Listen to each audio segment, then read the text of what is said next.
All right, so welcome everyone to another deep dive. You guys have been super curious about how things are changing with streaming in India, all the stuff going on over there with over the top. OTT. Yeah, exactly, OTT. Definitely a lot going on there. Yeah, and you sent in some really interesting stuff. A lot of market analysis, like actual reports, some regulatory news, which I always find fascinating. It is. And some insights into what different platforms are doing, like how they're strategizing for the future. So today I thought we could pull all that apart, extract the really essential bits, and try to make sense of all this. See what's happening. Yeah, like where's OTT in India at right now and where's it going? It's a big question. Huge. Yeah. So we're going to look at a couple of key things today. So we've got the major growth trends. Right. We've got the rise of regional content, which seems to be absolutely massive right now. It is. And we've got technology. AI, in particular, seems to be having a big impact. Yeah, absolutely. And then the regulatory landscape, which is always interesting. Always changing. Always. It's a big one. Yeah, so let's jump right in. Okay, sounds good. One of the things that really struck me, just looking at all this material you guys sent in, was a point in the FICCIEY report. Yeah. They're projecting that regional language content will actually overtake Hindi in terms of viewership next year. Wow. Which is wild. That is really interesting, yeah. Over 50% of all OTT consumption by 2026, which is huge considering that I think a couple of years ago it was like 30%. Yeah, it's a huge jump. What do you think is driving that shift? Well, wider internet access, I think, is a big factor, right? Especially outside the major cities. But it also seems to be deeper than that. It seems like there's a real cultural resonance with these platforms that are focused on specific regions. They're telling stories, they're reflecting cultural nuances, even specific dialects sometimes that haven't always been represented so well on the bigger platforms. So I think there's a real hunger for that kind of content. So it's not just about access, it's about actually seeing yourself reflected Exactly. in what you're watching. Yeah, like being seen and catered to by the content. Yeah, which makes total sense. And we're not just talking about future predictions here. I mean, a lot of analysts are saying that regional content is already like 40 to 45% of the market share. And we're seeing all these dedicated regional players just popping up and flourishing. Absolutely. I mean, you've got Hoi Choi for Bengali. Yeah. Aha for Telugu. I've heard of that one. Sun NXT, which does a whole bunch of South Indian languages. Right. Hood for Malayalam. Planet Marathi. I've heard of that one too. And then even like super niche platforms like Stage. Stage. Okay. Yeah, they do Haryanvi and Rajasthani. Interesting. So they're really focused. Wow, so they're going really deep. Yeah, really specific. Yeah. And that seems to be working for them. So what do you think it is about these platforms? Well, I mean, they've got this real deep understanding of their audiences, right? Like, they get the cultural tastes, the preferences. And I think they can tailor their content in a way that maybe the bigger players, like the national or the global ones, struggle with a bit. That makes sense. And their libraries are pretty impressive. Like Sun NXT, they have something like over 4,000 South Indian films. Oh, wow. Which is massive. That's a lot. And Hoi Choi's made over 80 original shows. Wow. So they're investing a lot. That's serious commitment. Yeah, and creating content that really speaks to their audience. And it seems to be paying off. It does, yeah. So how are they broadening their reach? Well, they're doing a couple of interesting things. A lot of them are partnering with telecom companies.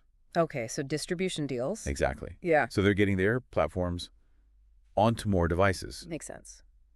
And we're even seeing some content sharing. Oh, really? Yeah, like Hoi Choi. They've been working with MX Player. Okay. Which is a Hindi language platform. Right. So they're reaching a wider audience that way. Interesting. It's a clever strategy, I think. Yeah, it is. And it's kind of shaking up the whole subscriber acquisition game too, right? How so? Well, the big international platforms, Yeah. like your Netflixes and your Amazon Primes, they tend to do well in the big cities. Yeah, the metros.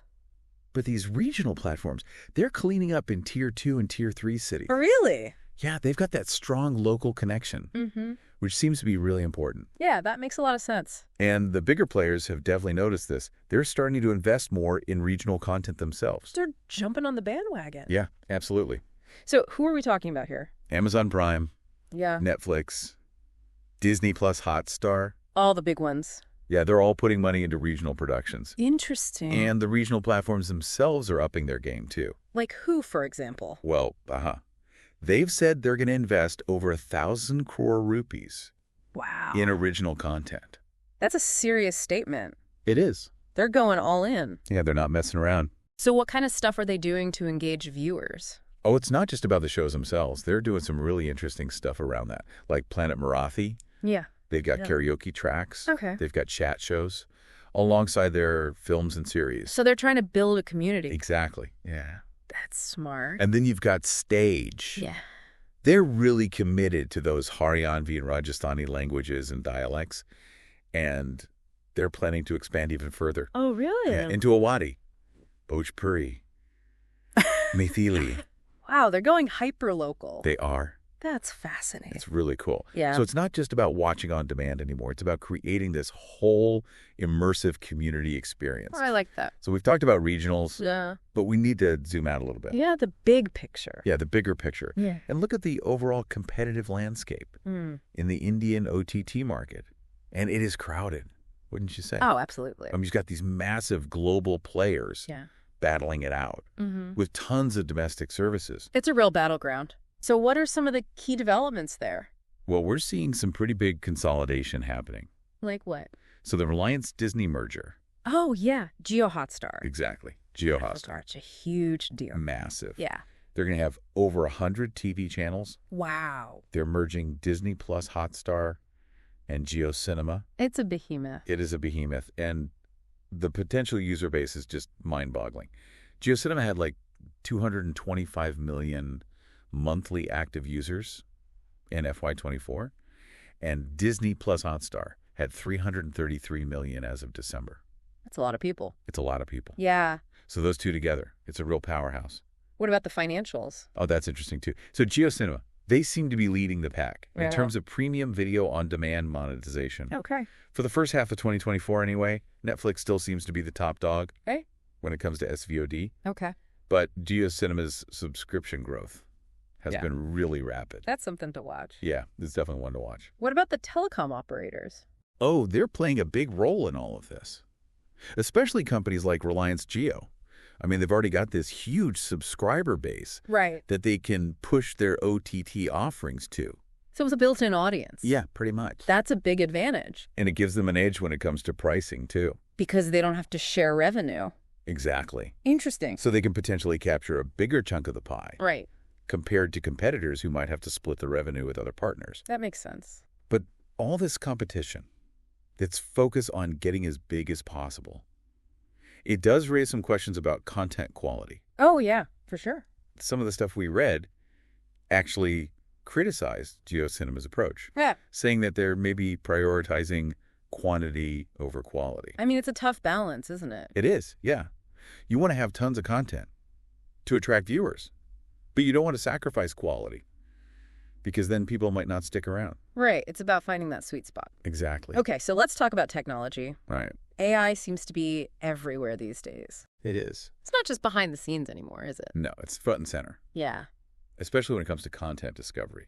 Oh, yeah, those recommendations. Yeah. They're getting pretty good. They are? A little creepy sometimes. Yeah. But good. But how does it actually work? So basically, AI algorithms look at your viewing habits, your past choices, the kinds of stuff you like to watch, and then they recommend other things that you might enjoy. Right. So it's all about personalization. Keeping you on the platform. Exactly. And it's not just recommendations. AI can actually improve the streaming experience itself. Really? Yeah, like it can optimize the video encoding based on your internet bandwidth. Oh, that's smart. Yeah, especially in India, where the internet infrastructure can be a bit patchy. It's really important to make sure everything runs smoothly, no matter what your internet speed is. Absolutely. It's all about the user experience. Right. And the numbers are pretty wild. The AI in media and entertainment market is projected to be worth almost $122 billion by 2032. And that's with an annual growth rate of over 26%. That's massive. It is. So who's using AI? Oh, pretty much everyone. All the big players. Yeah. Netflix, Amazon Prime Video, Disney Plus, Hulu, YouTube, Apple TV Plus, HBO Max, Spotify Video, Peacock. They're all at it. Sony, Olivia, they're all using it. For their recommendation engines. Yeah. And some of the stats are really impressive. Like what? So Netflix's AI is apparently responsible for something like 80% of the content that people watch on their platform. That's a lot of influence. It's huge. So what about the other guys? Well, Amazon, they analyze data from over 200 million subscribers. Wow. So they can get really granular with their recommendations. Disney Plus uses all its franchise data to keep people hooked on those franchises. And Sony Leve actually saw like a 60% boost in regional content viewership thanks to their AI. That's impressive. So AI is doing a lot of different things, right? There's collaborative filtering, content-based filtering, deep learning. So it's not just about what's popular overall. No. It's about finding what's popular for you. Based on what you've watched before. Right. Your preferences. So how does that work exactly? So collaborative filtering. Right. It's kind of like, if you like that, you might like this. Okay. Based on what other people with similar tastes have enjoyed. Right. Content-based filtering is more about looking at the themes, the genres, the actors that you've liked in the past, and then recommending similar stuff. Okay. And then deep learning. That's where it gets really fancy. So it's looking for patterns? Yeah, more complex patterns. Yeah. In your viewing habits. Wow. To make even better recommendations. That's pretty sophisticated. It is.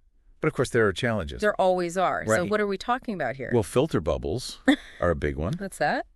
That's where the AI kind of gets stuck and recommending the same kind of stuff over and over again. Because that's what you've watched before. Okay, yeah, I've noticed that you get stuck in a rut. Right. So what else? And then there's the problem of new users. They haven't built up a history yet. So the AI doesn't have much to go on. Right, it's a cold start problem. Yeah. So how do they deal with that? Well, there are ways to kind of get around that, like asking users about their preferences up front or using more general recommendations until they've got more data. That makes sense. And then, of course, there's the issue of bias. Yeah, the algorithms themselves can be biased. Right. And that can lead to all sorts of problems. Absolutely. So it's not a perfect system, but it's getting better all the time. So what are the platforms doing about these challenges? Well, a lot of them are exploring what they call hybrid approaches. Okay. So they're combining the AI with some human oversight. Right. And curation.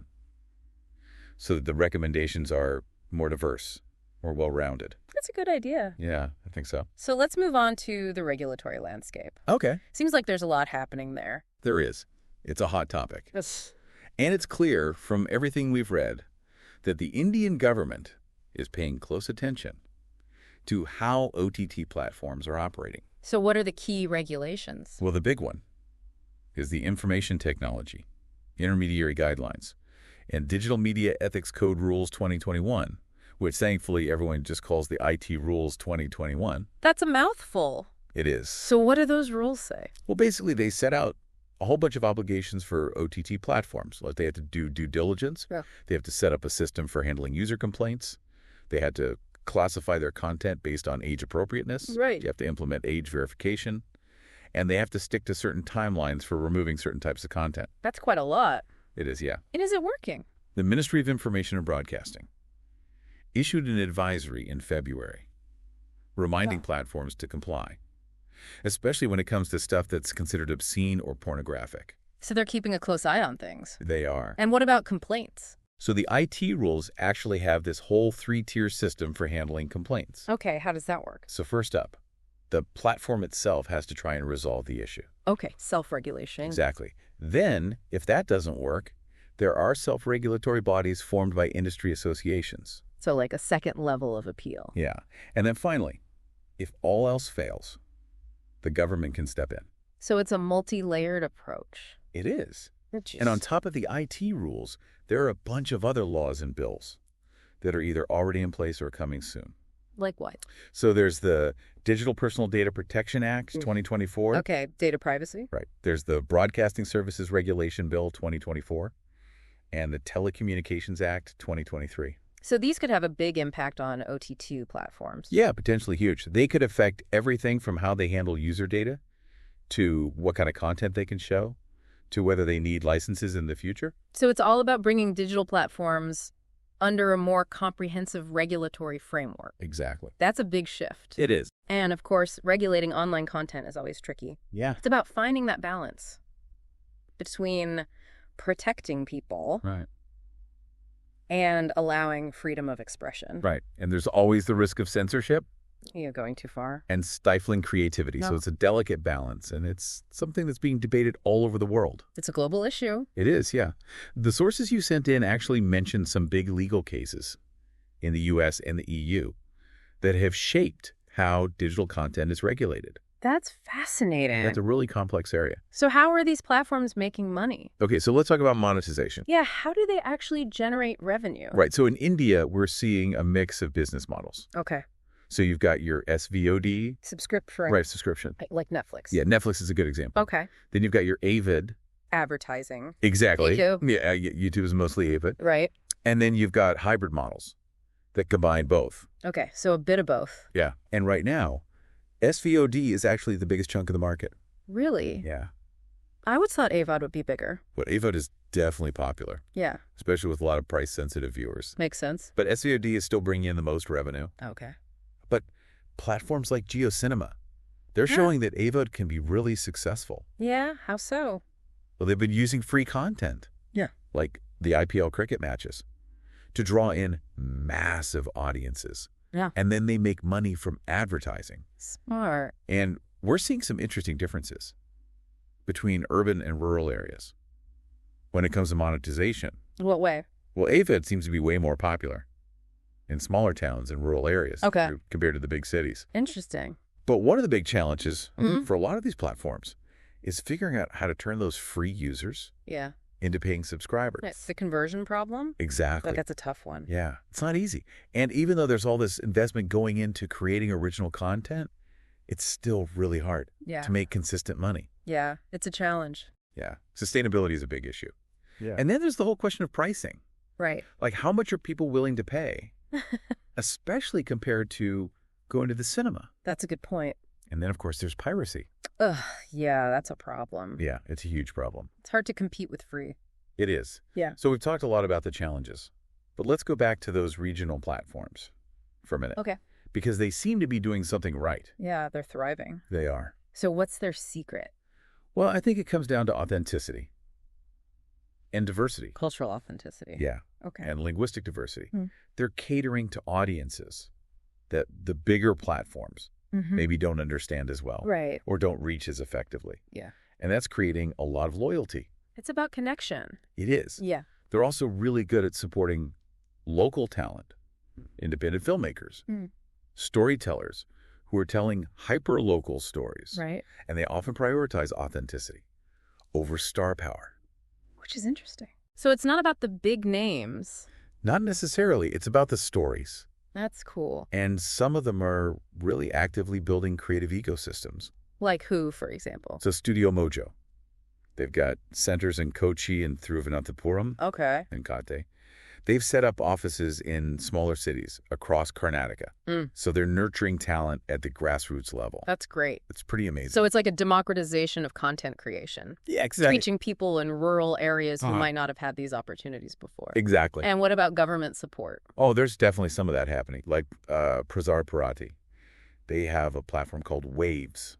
That gives opportunities to winners of the National Creators Awards. Oh, wow. So there's a recognition from the government that this stuff is important. That's really cool. Yeah. So it's not just about entertainment. No. It's about culture. It's about heritage. It's about the economy. Right. It's a whole ecosystem. It is. So what about the monetization challenges? All right. So they're still facing challenges. Like a lot of them work on revenue sharing models with creators instead of buying exclusive rights.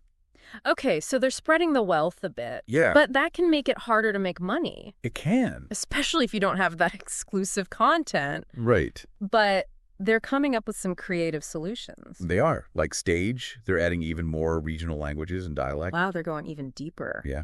And Planet Marathi, they're doing music and interactive chat shows. So they're diversifying. Yeah. They're trying new things. And it seems to be working. So they're really in tune with their audience. They are. So we've covered a lot of ground today. We have. What do you think are the key trends we should be watching out for? Okay, so based on everything we've discussed and all the amazing material you sent in, I think there are a few things that really stand out. Okay. So first up, regional content is here to stay. Yeah. And it's only going to get bigger. The rural market is going to be huge.